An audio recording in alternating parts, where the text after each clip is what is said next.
Nous avons tous des situations sociales dans lesquelles nous trébuchons constamment. À certains moments, dans certains contextes, souvent sous l'effet du stress, nous nous plantons et nous ne savons pas pourquoi.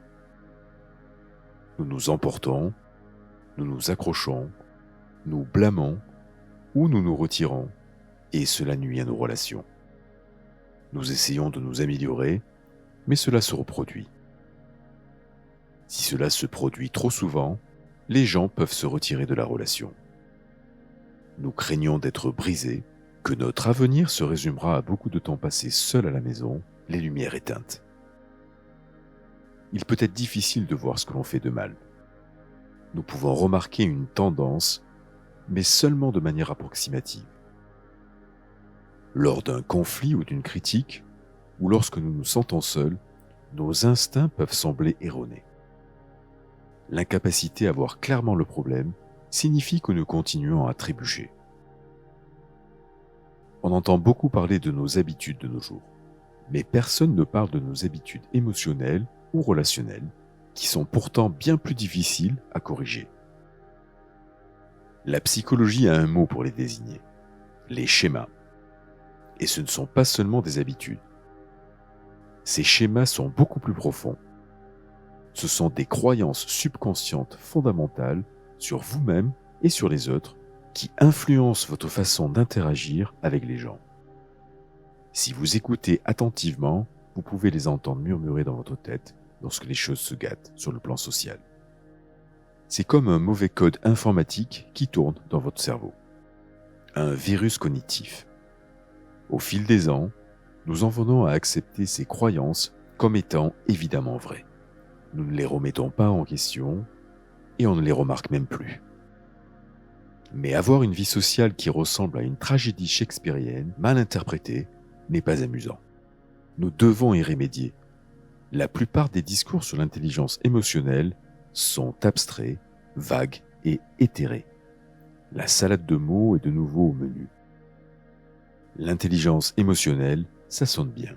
Mais comment vraiment la mettre en pratique ? Dans cette vidéo, nous allons nous inspirer de la thérapie des schémas et de l'ACT. L'ACT, la thérapie d'acceptation et d'engagement, est une psychothérapie appartenant à la troisième vague des thérapies comportementales et cognitives. Elle vise à améliorer la flexibilité psychologique, c'est-à-dire la capacité d'être en contact avec ses émotions et ses pensées du moment présent, tout en maintenant ou changeant au besoin son action dans la poursuite de ses objectifs ou de ses valeurs. Comme vous le savez sûrement, la science est très friande de preuves. Eh bien, cette thérapie fonctionne vraiment. Un essai contrôlé d'un protocole ACT de 10 semaines a montré une diminution significative des comportements interpersonnels problématiques dans l'inventaire des problèmes interpersonnels.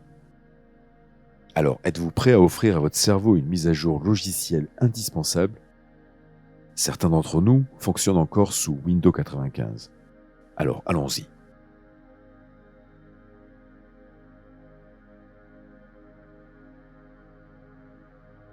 Découvrez vos schémas. En grandissant, vous avez acquis votre propre mélange de schémas. Ils vous ont aidé à faire face aux problèmes à l'époque, mais aujourd'hui, certains de ces mécanismes d'acceptation précoce sont devenus des risques biologiques mentaux socialement cancérigènes. Peut-être que votre famille a crié, que vous avez toujours cédé et que vous vous êtes excusé. Et maintenant, votre logiciel vous dit « Directive première, évitez le conflit à tout prix ». Ou peut-être avez-vous été victime de harcèlement et avez-vous dû vous défendre pour survivre. Et aujourd'hui encore, dès que quelqu'un est tant soit peu critique, vous bombardez tout le monde dans un rayon de 3 km. Les schémas ne sont pas le tissu conjonctif de votre personnalité. Ils ressemblent davantage à un tissu de cicatrices. Mais ils ont fonctionné, du moins dans ce contexte, du moins à court terme, et sont donc restés en place bien au-delà de leur utilité. De vieilles croyances piégées dans votre cerveau. Mais maintenant, elles nuisent à vos relations. Un enfant qui joue la comédie pour attirer l'attention des parents négligents, c'est logique. Un adulte de 37 ans qui le fait au bureau, pas tellement. Et il y a pire, les comportements basés sur des schémas s'auto-perpétuent. Plus vous les utilisez souvent, plus les gens vous répondent d'une manière qui confirme vos schémas. Ce manège n'est pas drôle. Vos schémas guident non seulement votre comportement, mais aussi la façon dont vous interprétez le comportement des autres. Vous voyez les autres à la lumière de vos schémas, remarquant leurs paroles et actions négatives qui renforcent vos schémas et filtrent tout ce qui contredit vos croyances fondamentales. Vos schémas sont profondément ancrés et ils persistent parce qu'ils vous aident à comprendre le monde et à organiser votre vie. Le problème majeur est que nous le voyons rarement clairement. Pour vous, ce sont des vérités évidentes qui vont de soi, comme la gravité. Lorsque vous passez les 18 premières années de votre vie à crier, par exemple, d'autres options peuvent ne pas vous venir à l'esprit pendant les 18 années suivantes. Et il est très difficile de réparer quelque chose que l'on ne voit pas. Alors comment faire pour mieux voir ces aspects de votre personnalité qui ne sont absolument pas rédempteurs? Si vous voulez être une personne heureuse, il est bon de se repasser dans votre tête le film de vos bons moments. Mais pour l'instant, il faut faire le contraire. Passez en revue vos mauvais moments. Pensez aux fois où les choses ont mal tourné pour vous socialement. Choisissez-en une qui vous semble emblématique et regardez-la dans votre tête. Repensez à une situation sociale récente et typique dans laquelle vous avez éprouvé des émotions négatives. Regardez-la comme un film du début à la fin, en disant ce que vous avez dit, en entendant ce que vous avez entendu, en faisant ce que vous avez fait. Regardez et entendez l'autre personne jouer son rôle. Que craignez-vous qu'il se passe dans cette scène? Comment l'autre personne vous voit-elle dans cette scène? Qu'est-ce que cette scène vous fait ressentir à propos de vous-même? Laissez-vous aller à ressentir les mêmes sentiments que ceux que vous avez éprouvés à ce moment-là. Timidité, gêne, nervosité, peur, irritation, colère, honte, culpabilité. Peut-être vous êtes-vous senti critiqué, taquiné, sous pression, ou vous avez eu l'impression d'être ignoré ou mal apprécié. Qu'est-ce que cette scène vous fait ressentir à propos de vous-même? Avez-vous été attaqué? Avez-vous cédé? Vous êtes-vous retiré? Est-ce que vous vous êtes rebellé? Quelle est votre réponse problématique habituelle? Celle qui a provoqué des ruptures ou mis fin à des amitiés. Bon, vous avez une idée du problème. Vous savez probablement quel est l'élément déclencheur et votre réponse pas si efficace. Mais savoir ne suffit pas pour corriger la situation. Pour éradiquer le problème, vous devez le surprendre dans l'action. C'est l'heure de la mission de reconnaissance. Observer, ne pas agir. Mettez-vous dans une situation où le schéma se manifeste. Peut-être s'agit-il d'une discussion avec votre partenaire ou d'un problème avec une personne au travail. Maintenant, tout ce que vous avez à faire est de ne rien faire. Mais cela ne va pas être facile. L'objectif ici est de regarder et ne pas agir. Observez simplement vos pensées et vos sentiments. C'est probablement la première fois que quelque chose lié aux compétences sociales vous dit de faire beaucoup moins attention à l'autre personne et plus attention à vous-même. Ensuite, ils font la chose qui vous déclenche. La voix du schéma va commencer à murmurer. Mais vous devez vous concentrer sur les faits. Remarquez ce qui se passe réellement par rapport à ce que le schéma vous dit. L'autre personne vous a-t-elle attaqué ou simplement fait une blague? Vous déteste-t-il ou est-il simplement en désaccord avec vous? Ce n'est pas facile. Le schéma vous poussera à utiliser l'ancien logiciel, à céder, à vous déchaîner ou autre. Vous voulez voir le processus se dérouler dans votre tête, mais ne pas tomber dans le piège. Peut-être que vos yeux se rétrécissent, vos poings se serrent, mais ne répondez pas. Observez le processus dans votre tête. Les sentiments peuvent changer, essayant de vous inciter à agir. Mais observez, simplement. Si vous avez réussi à ne rien faire, vous êtes à un moment très spécial maintenant, le moment du choix. Vous venez de vous réveiller. Vous savez maintenant que vous n'êtes pas obligé de réagir comme vous l'avez fait dans le passé. Vous n'êtes pas obligé de suivre votre ancien schéma. Vous pouvez choisir de ne pas répondre. Ou vous pouvez choisir de répondre avec quelque chose de différent. Bon, nous avons vu comment se produit l'accident social au ralenti. Mais vous ne pouvez pas rester assis là, comme une version de cire de vous-même, chaque fois que vous vous sentez déclenché. Alors par quoi remplacer votre ancien schéma? Clarifiez vos valeurs.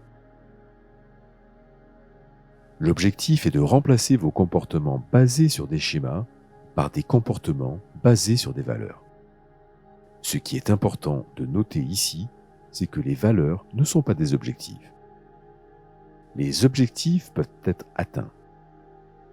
Les valeurs, comme être une bonne personne par exemple, ne sont jamais complètes. Elles sont permanentes. Mais cela les rend adaptatives. La vie suit rarement nos scénarios et se concentrer sur les valeurs vous donne une étoile polaire à suivre, quoi qu'il arrive. Alors en matière de relations, quelles sont vos valeurs? Prenez le temps de vous asseoir et de réfléchir à cette question. Qu'est-ce qui est le plus important pour vous dans votre relation avec vos parents, votre partenaire, vos enfants, vos amis, votre patron? Vos schémas peuvent vous dire que la chose la plus importante est d'avoir raison ou d'éviter les critiques. Mais au fond, la meilleure version de vous-même a d'autres valeurs plus positives et plus puissantes, comme l'honnêteté, l'amour ou le respect. Notez vos valeurs pour chaque relation importante de votre vie. Votre travail, votre famille, vos amis, vos enfants. Puis, notez vos intentions. Qu'allez-vous faire pour vous rapprocher de vos valeurs lorsque vos schémas vous crient dessus? Je veux être un bon ami. Je tiens à maintenir le lien. Ainsi, lorsque je me sentirai abandonné, au lieu de me retirer, je tendrai la main. Je veux être un bon mari ou un bon partenaire romantique. J'accorde de l'importance au soutien. Ainsi, au lieu de me défendre lorsque je m'énerve, je reconnaîtrai que j'ai peut-être tort. Maintenant, vous avez un nouveau logiciel et vous ne saviez même pas que vous pouviez coder. Très bien, maintenant vous connaissez vos schémas et vos ruses. Vous connaissez aussi vos valeurs et vos intentions. Alors comment télécharger le nouveau logiciel? Il est temps de passer à la réalité. Mettez vos crampons, c'est le jour du match. Désamorcer et agir selon vos valeurs.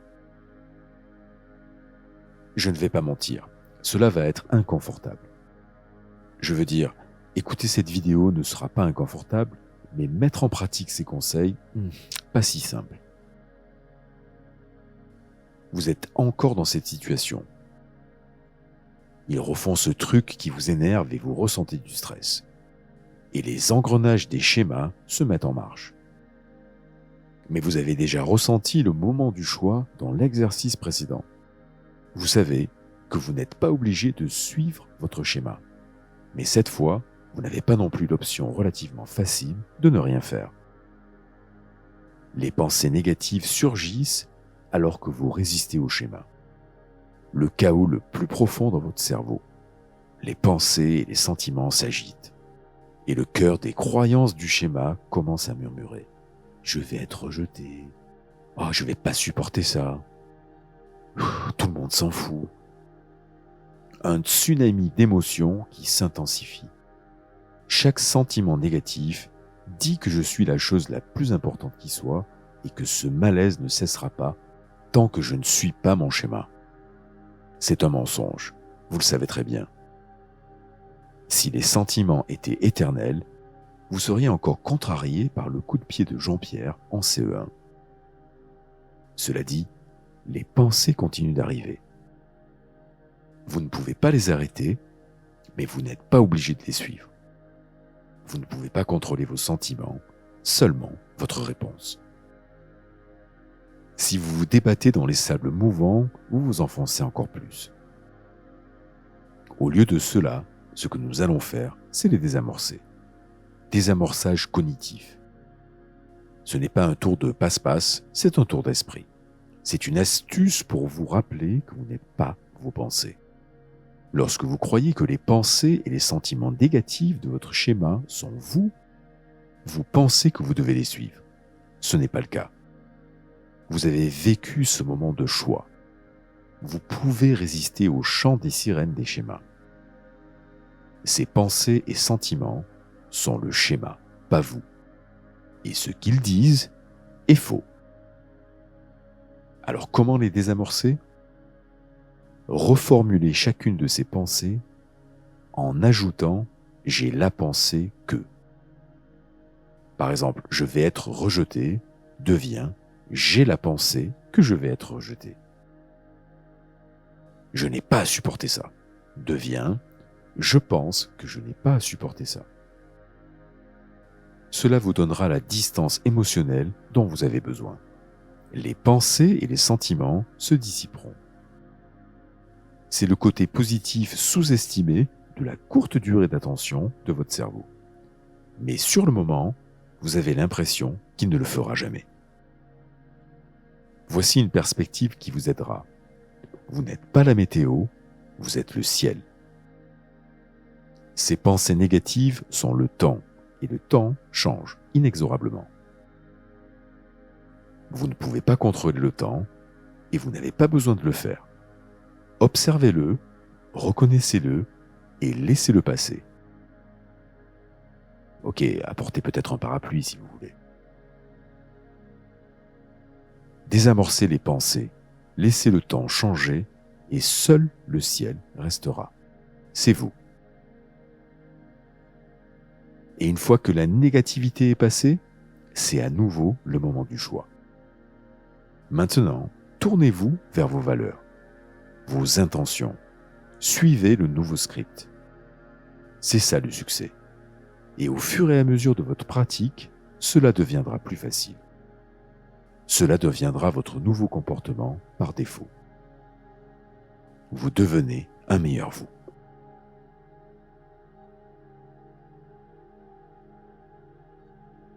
Voici comment avoir des relations émotionnelles intelligentes. Découvrez vos schémas, revivez un moment difficile ou représentatif dans votre esprit, remarquez ce qui a déclenché ces schémas, remarquez vos sentiments et votre réaction peu constructive. Ensuite, regardez, n'agissez pas. Mettez-vous dans cette situation pour de vrai. Observez simplement vos sentiments et la tendance à adopter ce comportement négatif. Ne cédez pas. Remarquez simplement ce qui se passe dans votre tête et observez bien le schéma en action. Clarifiez vos valeurs. Quel genre de personne vous voulez être dans vos relations ? C'est à vous de choisir. Oui, vous pouvez. Alors choisissez. Désamorcez et agissez en fonction de vos valeurs. Lorsque la situation se reproduit, rappelez-vous que les pensées et les sentiments que les schémas vous envoient ne sont pas vous. Et ils sont faux. Ils ne sont pas vous. Ils ne sont pas vrais. Désamorcez-les avec « je pense que », puis agissez en fonction de vos valeurs. Avec le temps, vos schémas ne vous définiront plus. Vous n'êtes pas obligé d'utiliser l'ancien logiciel. Les gens vous déclencheront et vous serez capable de prendre du recul par rapport aux émotions. Vos sentiments ne régiront pas votre comportement. Vous êtes en charge. Vous agirez instinctivement en fonction de vos valeurs et vos relations s'épanouiront. Beaucoup de travail vous attend. Au début, vous aurez l'impression de construire une cathédrale. Transformer votre cerveau et vos attitudes n'est pas facile. Vos mauvais schémas ont eu des décennies de pratique. Les rainures sont profondes. Regarder cette vidéo une fois ne va pas télécharger automatiquement le dernier nouveau logiciel. Alors qu'est-ce qui peut vous aider? Un peu d'autocompassion. Réalisez et acceptez vos imperfections et accordez-vous un peu de compassion. Prenez conscience que les autres ne sont pas parfaits et qu'ils méritent eux aussi un peu de compassion. C'est quelque chose qui peut aider vos relations plus que tout. Connaître les erreurs que vous faites habituellement est puissant, mais c'est la façon dont vous utilisez cette information qui compte. Vous pouvez l'utiliser pour vous blâmer ou vous pouvez l'utiliser pour vous améliorer. Et vous pouvez l'utiliser pour réaliser que nous avons tous des défauts et que nous méritons tous un peu de compassion. Ne laissez pas votre passé continuer à nuire à votre avenir. Ne laissez pas des sentiments temporaires causer une rupture qui ne peut être réparée. Les moments les plus tragiques de la vie sont ceux où une personne avec laquelle vous avez de bons souvenirs devient elle-même un souvenir. Alors lorsque vos vieilles habitudes et leurs sentiments négatifs ressurgissent, souvenez-vous, vous n'êtes pas la météo, vous êtes le ciel.